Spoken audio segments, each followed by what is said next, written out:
Bismillahirrahmanirrahim. Assalamu alaikum viewers. Today our topic is active voice and passive voice. एक जुमला जब active voice में हो उसको हम पैसिव वॉइस में किस तरह कन्वर्ट करते हैं और इसका तर्जुमा क्या होगा, रूल्स रेगुलेशंस किस तरह अप्लाई होंगे एक सेंटेंस पे, वो सारा डिटेल आपको मैं इस वीडियो में बता रहा हूँ। और वीडियो को आखिर तक देखें और चैनल को ज़रूर सब्सक्राइब कीजिए। तो आते हैं active voice and passive voice की तरफ। Active voice is the mode of a sentence in which the verb shows its relation to the subject and the subject does something. The subject performs an action. यानी active voice का मतलब है कि जिसमें subject कुछ काम कर रहा होता है और सब्जेक्ट फ़ाल होता है। इसी तरह पैसिव वॉइस का मतलब है object of the sentence subject की जगह यूज़ होता है, तो उस ऑब्जेक्ट के साथ या सब्जेक्ट के साथ कुछ हो रहा होता है। फॉर एग्ज़ाम्पल हम यहाँ पर एक एग्ज़ाम्पल लेते हैं कि आई स्पीक इंग्लिश। तो आप इस सेंटेंस को देखें, यहाँ हमारे पास है सब्जेक्ट, वर्ब, ऑब्जेक्ट, तीनों चीज़ें हमारे पास मौजूद हैं। अब ये वर्ब कौन सा वर्ब होगा? ट्रांजिटिव वर्ब हमें चाहिए कि जिसके बाद एक ऑब्जेक्ट हो। तो इस ऑब्जेक्ट को हम उठाकर सब्जेक्ट की जगह लगाते हैं इंग्लिश। फिर ये रूल नंबर 1 है, अगर हम ऑब्जेक्ट को उठाकर सब्जेक्ट की जगह लगाते हैं तो फिर this will be called subject of the passive voice. फिर इसको पैसिव वॉइस का सब्जेक्ट कहते हैं। तो पहले यानी एक्टिव वॉइस का ऑब्जेक्ट सब्जेक्ट की जगह लग गया।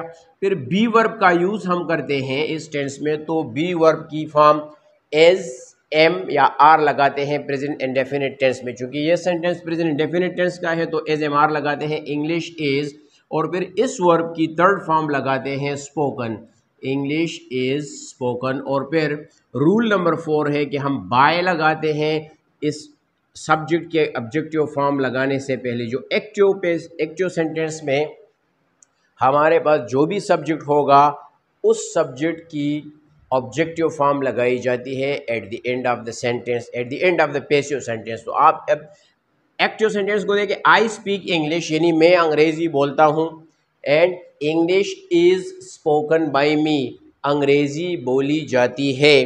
बाय मी का तर्जुमा हम बिल्कुल भी उर्दू में नहीं करेंगे, क्योंकि एक्चुअली पैसिव वॉइस का मतलब है कि सब्जेक्ट पैसिव हो गया, जो एक्टिव सेंटेंस में एक्टिव था अब ये कुछ काम नहीं कर रहा। ये सिर्फ एक एजेंट के बतौर हम ट्रेडिशनल ग्रामर में यूज़ करते हैं। स्पोकन इंग्लिश में by me, by him, by her बिल्कुल भी इसका इस्तेमाल नहीं होता।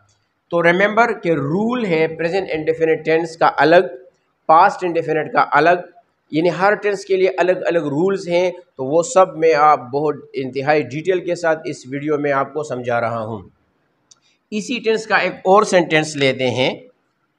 For example, she washes clothes. अब आप इस सेंटेंस को देखिए, यहाँ पर क्लॉथ्स हमारे पास ऑब्जेक्ट है, तो क्लॉथ्स को उठाकर सब्जेक्ट की जगह लगाते हैं क्लॉथ्स। अब यहाँ पर बी वर्ब का यूज़ करेंगे एज, एम या आर का। तो क्लॉथ्स चूंकि प्लूरल है तो आर लगता है, clothes are third form of the verb washed by her. चूंकि शी है तो शी की जगह हर आ जाएगा। इसी तरह इसी टेंस का एक और सेंटेंस लेते हैं interrogative. Do you help him every day?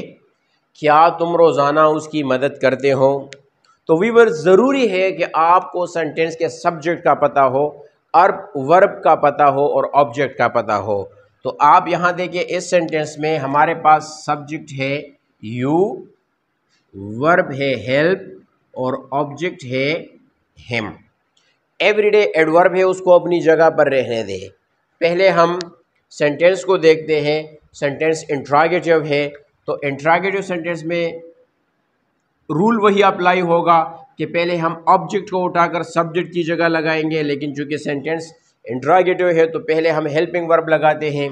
तो हमारे पास पैसिव वॉइस में प्रेजेंट इंडेफिनिट टेंस में वही एज एम आर यही हेल्पिंग वर्ब है, तो इज और फिर हिम की सब्जेक्टिव फॉर्म ही, इज ही, हेल्प की third form helped by you every day, क्या उसकी मदद की जाती है रोज़ाना। इसी तरह एक और एग्जाम्पल लेते हैं इसी टेंस से। For example, he does not teach you English. अब आप देखें, एज आई हैव ऑलरेडी मैंशन्ड, पहले मैं जिक्र कर चुका हूँ कि हमारे पास तीन चीज़ें होनी चाहिए एक एक्टिव सेंटेंस में पैसिव में कन्वर्ट करने के लिए, सब्जेक्ट, वर्ब यानी ट्रांजिटिव वर्ब एंड ऑब्जेक्ट। तो सब्जेक्ट हमारे पास है ही, वर्ब हमारे पास है मेन वर्ब टीच, और ऑब्जेक्ट्स हमारे पास टू है, ऑब्जेक्ट 1 और ऑब्जेक्ट 2।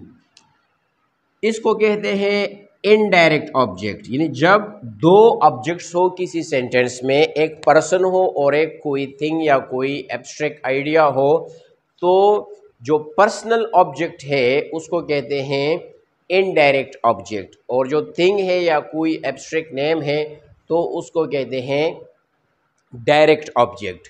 रूल ये है एक्टिव से पैसिव वॉइस में कन्वर्ट करने के लिए कि हम पहले वाला सब्जेक्ट को उठाकर ऑब्जेक्ट को उठाकर पैसिव वॉइस का सब्जेक्ट बनाएं। तो यूं चूँकि बजाते खुद सब्जेक्टिव फॉर्म बी है और ऑब्जेक्टिव फॉर्म बी है, तो हम यू को उठाकर यहाँ सब्जेक्ट बना देते हैं। यू डज नॉट की जगह आर नॉट लगाएंगे, क्योंकि डज और डू का इस्तेमाल पैसिव वॉइस में नहीं होता, वो तो प्रेजेंट इंडेफिनिट के हेल्पिंग वर्ब्स है। तो यहाँ ऑलरेडी हमारे पास पैसिव वॉइस के अपने फार्मूले का बी वर्ब है एज एम आर है, तो वो डज ख़त्म हो जाएगा और नॉट का यूज़ करते हैं, यू आर नॉट। टीच की थर्ड फॉर्म है taught, TAUGHT, you are not taught English. फिर उसके बाद बाय हिम, आपको अंग्रेजी नहीं पढ़ाई जाती है। अगर आप इंग्लिश को उठाकर सब्जेक्ट बनाना चाहते हैं फिर भी आप कर सकते हैं। फिर हम इस तरह यूँ करेंगे कि इंग्लिश के साथ इज़ लगाएंगे, क्योंकि यू प्लूरल सब्जेक्ट है, यानी सेकंड पर्सन प्रोनाउन के साथ हम प्लूरल वर्ब लगाते हैं, पास्ट में भी वर लगाते हैं, प्रेजेंट में भी आर लगाते हैं।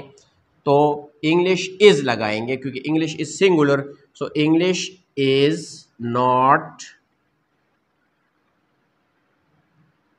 taught to you by him, आपको अंग्रेज़ी नहीं पढ़ाई जाती है, अंग्रेज़ी आपको नहीं पढ़ाई जाती है। मीनिंग आलमोस्ट सेम है, इसमें कोई डिफरेंस नहीं है।